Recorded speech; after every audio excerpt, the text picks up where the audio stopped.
Welcome to Add to Cart, the show where we celebrate creativity and commerce. Today we have the incredible Ariana Ferwerda here to talk to us about her company, Halfdays.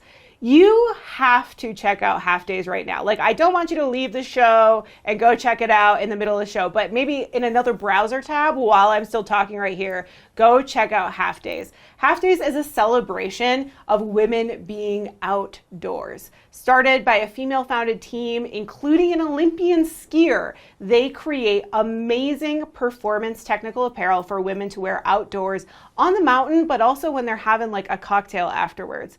Welcome to the show, Ariana. Thank you so much. I'm so excited. I am delighted that you're here because I think that your brand celebrates so many important things. People being outside, people being comfortable, and people having fun with their friends and being physical in the world. How did this company come to life? Yes. Yes to all of those things, first of all. Yes. In fact, let's go do that right now. Let's not even record this. Let's go outside. I know. So essentially, Halfdays is a skiwear brand for women, as you already mentioned. One of the things, and really the genesis for Halfdays, was we felt there was this huge gap in the market for technical but also fashion-forward women's ski gear. And that's exactly what we decided to create with Halfdays. I think one of the most important things that we really felt strongly about creating was something that was lighthearted and fun and kind of the antithesis of the outdoor industry as it is today. So yeah. That comes across in everything from the product to how you market the company to the experience that people have when they actually visit one of your events. But let's rewind, because there's this exceptionally interesting story about you and your co-founders coming together to start this company. Tell the story of the conversation that instigated what is Halfdays. Yes. So essentially, 3.5 years ago, I moved to Denver from Michigan, which is where I grew up. And one of the first things I was just frustrated with as a consumer was the lack of great women's skiwear in the market. All of the outfits I were trying were so boxy. You could tell that a guy probably designed it, and it wasn't super well fitting for a woman's body. So there were just it was fit, it was color, they were either very kind of drab or bright purple, and I didn't really want either of those. Sure. So I wanted something that was I also hate bright purple, so I'm with you on this. This is also a personal pet peeve of mine. I hate bright purple. Yeah. Why do people make everything for women pink and bright purple? Where was that memo? I don't understand. Yes, exactly. And it's actually kind of funny how the outdoor industry does this thing called shrink it and pink it. That's actually a thing that they take the men's products, they shrink them down and dye them pink or purple, and that's what they give to women. And that's what we got. And then I met my now co-founder, Kylie McKinnon, who is a former Olympic skier, and we just had this conversation about, I guess I probably more so was just complaining about not loving my ski gear. It's okay, complaining creates a lot of opportunity for conversation. Exactly. So she was I couldn't agree more. I've been skiing professionally for half of my life, and I've been sponsored by a bunch of ski brands. And honestly, the company that she was working with when she was actually skiing at the 2018 Winter Olympics gave her unisex ski pants, which literally were just the same pants that the men's team was wearing too. What's amazing about taking a moment like that is you didn't just say, well, let's go see if we can go make a better pair of pants.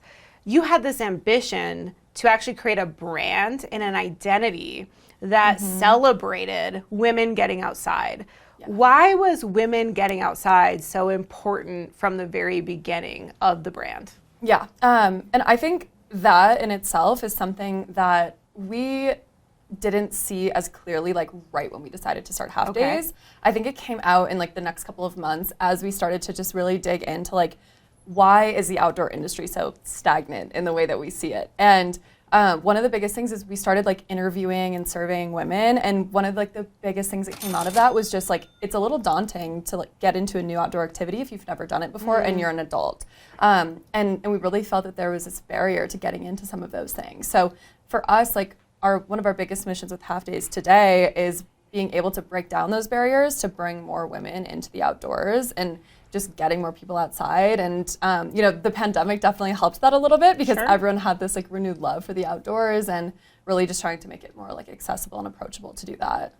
How have you heard from consumers? How have consumers reacted to the decision to sort of go the opposite of the direction of the industry? Yeah, it's really been like awesome to see the positive response to not only the brand, but like the products and the community and everything that we've created around it. I think that it's just like a breath of fresh air, especially, you know, and you alluded to it, but just like the sea of technical and like performance-based brands that really speak to the consumer like they're this technical, competitive person. And a lot of people that are just going and skiing on the weekends aren't that consumer. Actually, almost no one. Yeah, literally. Let's be honest. Almost no one that you and I see at Vail on the weekend is actually going to drop in from a helicopter or, you know, go to Summit. There isn't that many people who are technically skiing. They just want to wear technical apparel so they're warm and comfortable. Totally. So it is an interesting decision. And I want to hone in on this thing that I think is so special and magical.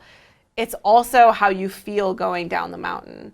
So let's talk about the products themselves. Yeah. What is different about Halfdays gear than the competitors? If you looked at our jacket just from like the sketch to like several of the other brands, you know, like structurally, a lot of the product is on par with like the rest of ski wear. The biggest difference is the fit. So all of the pants, like we have like a wait list of 8,000 people trying to get our like ski pants right now. And that's amazing. I think that 8,000 people want your pants. Yeah. How does that feel? I mean, it's crazy, but like, I think it just speaks to the fact that like we really nailed the fit of something that like women didn't really feel comfortable putting on. And then aside from that, like it's super, I guess like a little bit more streamlined in terms of like the cuts and things like that. So a little bit more feminine looking.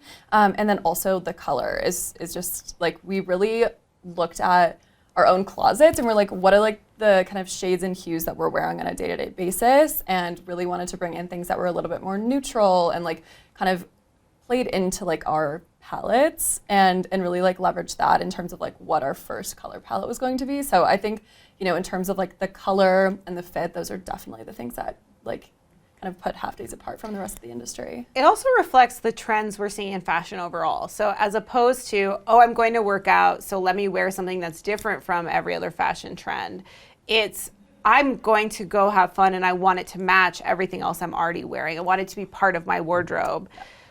Give us a insight, a sneak peek into some of the analysis that you do to decide what kind of new products you're going to bring. You now have base layers, which are also beautiful. What goes into deciding the product operations, the product decisions, so that they can be on trend and be on point? So we recently launched a Slack channel and we ask them questions about product development all the time. So it's like, okay, what do you guys want to see next? And so we do look to our community. One of the like actually really interesting things is the bib pant we launched this season was our like #1 selling pant. And that was something that our customers like requested. It's so interesting then because this lifestyle resonated so much with so many women that they join a Slack channel and they tell you what they want you to make. But another thing that you've done that I think is really counterintuitive right now in an e-commerce industry that is so obsessed with how do we optimize Facebook ads? How do we optimize what we're doing with our content? You all decided, let's do ski meetups at ski towns across the USA. Tell me about them. Yes, so we're launching, and we have launched these mountain meetups, and essentially it's like a very casual, just like meet up and ski with us on the mountain. We usually do like between 6 and 8 of them on any given weekend in different cities across the US. So we actually like source the hosts through our Slack channel or our community, people who are just like, I want to host an event for Halfdays, and we send them a bunch of swag and they just go and meet up with people on the mountain, and it's just been so much fun. And they do it totally for free. Yes. Because they love the product. Yes. And they think they're going to find a friend through your technical apparel brand. Yes. I mean, that's amazing. Yeah, there's such so cool. a good learning there for folks to really think about, are you just selling a product or are you fostering a community? Also, something so interesting is like not everyone that comes to the mountain meetups are even Halfdays customers yet. That's really interesting. A lot of them come like wearing other brands for the most part. And like maybe a few of them will have Halfdays pieces, but I think it's almost like an aspirational thing. They're like, oh, this is so cool. I'm going to be a part of this community, but maybe like next season I'll be able to buy like a new ski set or something like that. What a fascinating piece of insight. I truly believe that fostering community right now is a secret weapon. I think also just skiing in general and the ski wear industry has just been so male dominated for so long. So women, all of the women in our community have been so, I think everyone's just drawn to this like female founded, something being created for women by women in an industry that's been so long like male dominated. So I do think that's an element of it too. It's just like wanting to be a part of it. There are so many headlines with the pandemic sort of waning now of everyone saying, is 2022 the year to try retail?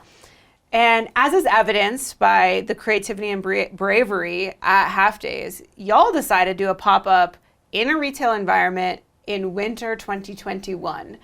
And Omicron is hanging over everybody's heads. Mm-hmm. And yet you went for it. Yeah. It looked awesome. Customers loved it. How did it go? It was great. I will say, there were definitely, it was a risk, I would say. I mean, it was a short-term pop-up, so we did it for 2 months. But we were right in like the center of the Rhino neighborhood in Denver, which was awesome. We were right around some other outdoor apparel brands like Patagonia and Burton, Outdoor Voices. So we were in a very prime location for what we were doing. I think one of the coolest things to see was just the brand coming to life in person and customers being able to like interact with the product and the brand and really just like feel what Halfdays is. Overall, it went super well, and I absolutely agree that I think retail is like in a different format making a comeback. And your models look like they're having a party. Yes. They're thrilled to be wearing outdoor apparel. Yes. I'm sorry to tell you this, Nordstrom.com, I love you to death, but your models look like corpses, sad corpses. Did you have any insight into that caused you to make a decision that was different? Or did it just come naturally to all y'all because you just thought, heck, this is what I would want? Yeah, that's a really good question. I think that it kind of like evolved.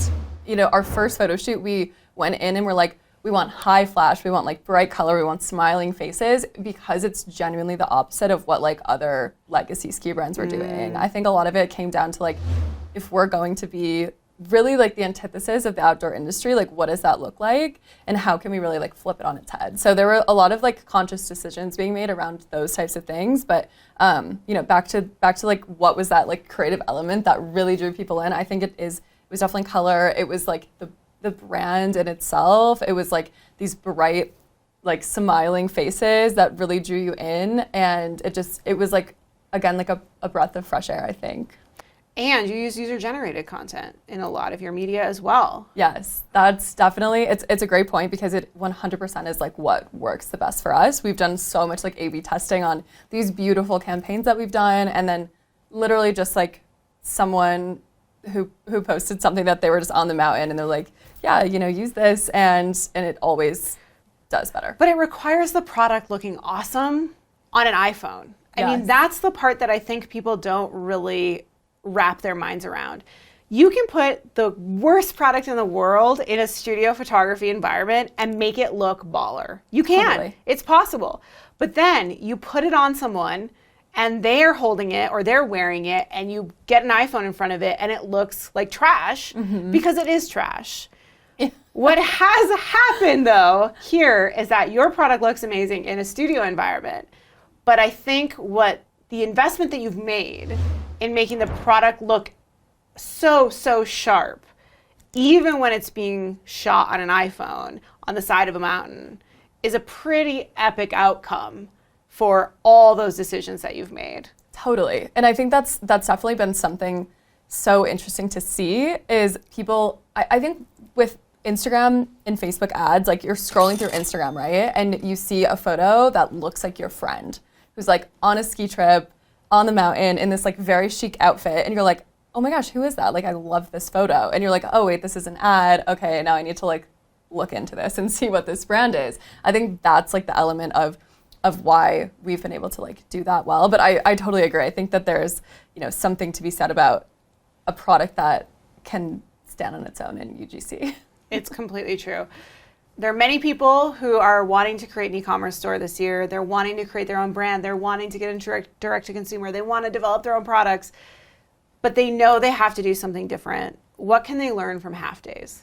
Yes. I would say be so authentic. That's 100% one of the things that has gotten us to where we are today in terms of really determining like what is that product that we're wanting to create. And it was so very clear to us. Like it was ski wear that we wanted for ourselves and it just didn't exist. And until like all the way through today, like we're, you know, essentially 2.5 years in from having this initial idea, and we're still like so core and just looking at what did we like set out to start with Halfdays and what are we wanting to create at the end of the day. And it's beautiful, well-fitting ski wear that makes people smile and that's lighthearted and fun. And we don't veer from that. I think that that's one of the most important things. What color set are you going to wear on the mountain this weekend? Probably our spritz color, which is like the bright orangey red. Ooh, it's the best. I like that. Arianna has given us so much to think about. If you are a fan of this video, if you're a fan of Halfdays, go check out Halfdays. Where can people go buy some Halfdays? Tell that camera over there. Halfdays.com for sure. Bloomingdale's and Van Deer is where you can find Halfdays today. If you like this video, please give us a big thumbs up. And of course, if you want to learn more about how you can infuse creativity in your e-commerce, please subscribe to this channel. We'll see you next time.